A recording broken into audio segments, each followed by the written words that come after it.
അങ്ങനെ കാത്തിരുന്ന ഈ വർഷത്തെ തെയ്യം ഇവിടെ കഴിഞ്ഞു. സ്വന്തം കുടുംബക്ഷേത്രം എന്ന് പറഞ്ഞിട്ടൊന്നും കാര്യമില്ല.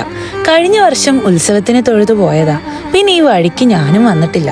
സത്യം പറഞ്ഞാല് ഇങ്ങനെ ഓരോരോ ഉത്സവങ്ങളും കല്യാണങ്ങളും വരുമ്പോഴാണ് ഞങ്ങൾ കുടുംബക്കാരൊക്കെ കൂടെ ഒന്ന് കൂടുന്നതും കാണുന്നതും ഒക്കെ. ഇതിന്റെ ഇടയിൽ ചെറിയൊരു പോസ്റ്റ് കിട്ടിയപ്പം തന്നെ ഞങ്ങൾ അവിടുന്ന് ചാടി. അങ്ങനെ അവിടെ ഇവിടെ കലഞ്ഞു തിരിഞ്ഞ് നടന്ന് തിരിച്ചെത്തിയിട്ടും തെയ്യം തുടങ്ങിയിട്ടുണ്ടായിരുന്നില്ല.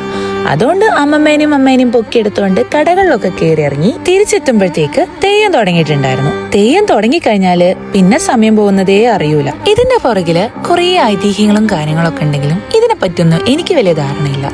പക്ഷെ ഇത് കാണുമ്പം കിട്ടുന്ന ആ ഒരു ഫീല്, ഭയവും ഭക്തിയും കാര്യങ്ങളൊക്കെ നമ്മളുടെ ഉള്ളില് തന്നാലെ വന്നു പോകും. ഇതിനൊക്കെ പുറമെ ഞാൻ വെയിറ്റ് ചെയ്തുകൊണ്ടിരുന്ന ഒരു സംഭവമുണ്ട്. ഞങ്ങളുടെ കാവിലെ താലപ്പൊലി. അതൊരു പ്രത്യേക ഭംഗിയാണ്.